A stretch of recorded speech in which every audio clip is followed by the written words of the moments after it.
ओम पूर्णमदः पूर्णमिदं पूर्णात् पूर्णमुदच्यते पूर्णस्य पूर्णमादाय पूर्णमेवावशिष्यते। बृहदारण्य उपनिषद के अध्याय 5 से लिया गया यह मंत्र बताता है कि वह परमपिता परमात्मा पूर्ण है और उसने पूर्ण रूपी संसार को उत्पन्न किया है, फिर भी वह पूर्ण ही शेष बचता है।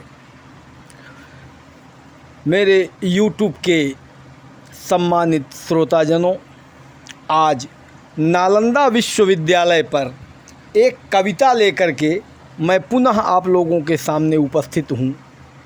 सुनिएगा।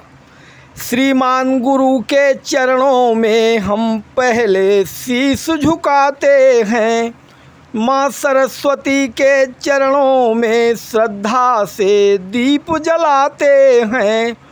आदेश गजानन से चाहूँ इसलिए चरण में जाता हूँ, करता हूँ नमन नालंदा को शिक्षा का दीप बताता हूँ।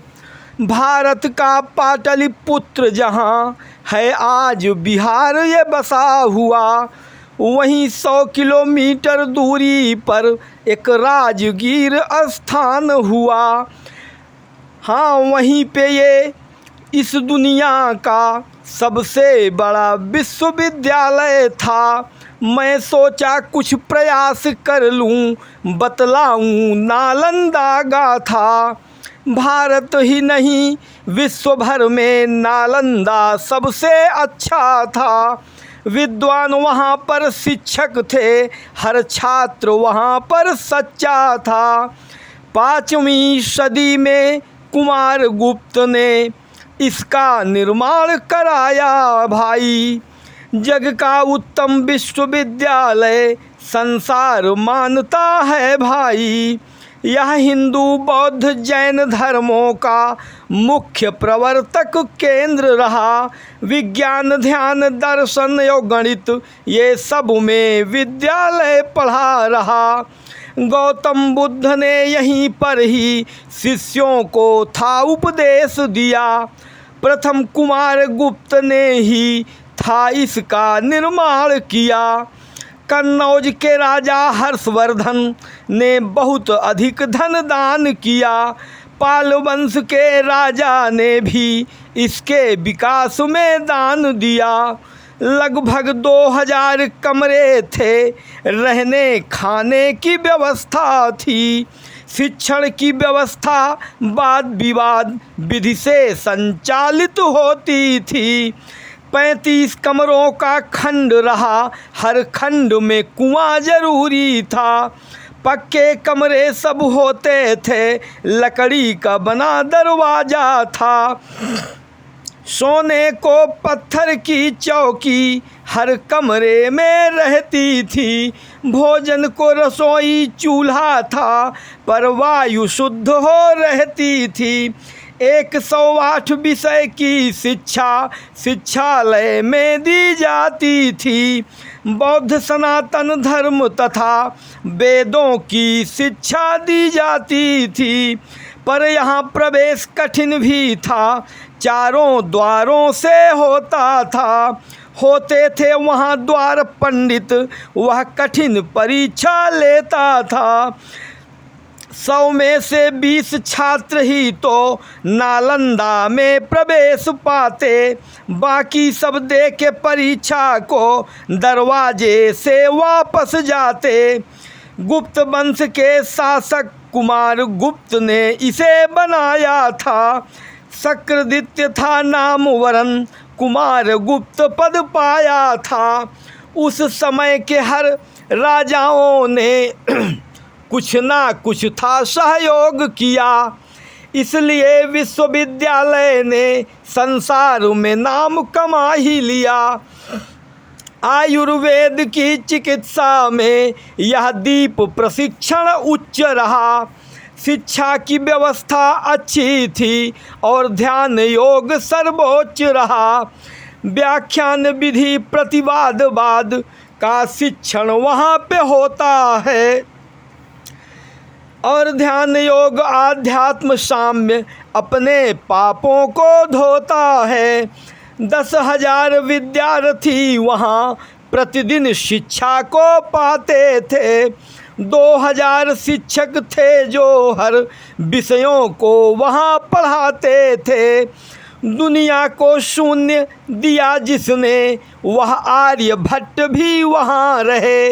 दुनिया को शून्य दिया जिसने वह आर्यभट्ट भी वहाँ रहे। शिक्षक पद पर रह करके वे बच्चों को वहाँ पढ़ाते थे। 637 ईस्वी में एक चीनी ह्वेनसांग आया। नालंदा में रहकर उसने 15 वर्षों तक था पढ़ाया। जाने लगा चीन तो फिर संस्कृत ग्रंथों को लेके गया। जाकर के चीन वहाँ पर वह नालंदा का गुणगान किया। थी पांडुलिपि की हर पुस्तक संग्रह में रखी थी। एशिया का सबसे बड़ा ये पुस्तक संग्रह दिखलाती थी। था 9 मंजिला भवन इसका जो पुस्तक संग्रह यहाँ पे था। थी 90 लाख पुस्तकें भी, पुस्तक से भवन भरा भी था। 250 गांव इसके थे अगल बगल में बसे हुए। हर माह वे चंदा देते थे, कुछ राजा लोग दान करते। इस तरह दीप यह शिक्षा का पूरी दुनिया में छाया था। संसार के हर देशों में ही छात्रों को बहुत यह भाया था। 1193 ईस्वी में आतंकी बख्तियार आया। हिंदू धर्म मिटाने को नालंदा पे कहर बरपाया। कर डाला कत्ल शिक्षकों का, छात्रों पे जुर्म ढहाया था। उस भवन को छत बिच्छत करके पुस्तक को सभी जलाया था। धू धू कर पुस्तक जलती थी, 6 माह धुआं ही धुआं रहा। भग्नावशेष जो पड़े वहाँ अपनी दास्तां को बता रहा। जो जुर्म ढहाया खिलजी ने वह अब भी पीड़ा देता है। करके विनाश नालंदा का खिलजी अपना कर लेता है। सन 2006 ईस्वी से बिहार सरकार ने पहल किया। चल पड़ी क्रिया बनवाने की, सरकार ने अच्छा काम किया। पर केंद्र सहायक नहीं हुआ, वह कार्य अधूरा अटका था। नालंदा को बनवाने में सरकारों का मन भटका था।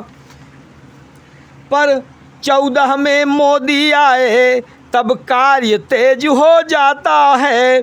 2-4 वर्ष में ही मित्रों वह कार्य पूर्ण हो जाता है। 1700 करोड़ लगती है पर विश्वविद्यालय सजता है। ऐसा मालूम पड़ रहा सखे जैसे मणिदीपक जलता है। मोदी ने उद्घाटन करके पढ़ने वालों को सौंप दिया। 1200 वर्ष बाद मित्रों फिर से शिक्षालय खड़ा किया। चल रहा विश्वविद्यालय अब सब देश विदेश से आते हैं। मेहनत की कसौटी पर चलकर हर युवक प्रशिक्षण पाते हैं। जय शिक्षक, जय शिक्षालय।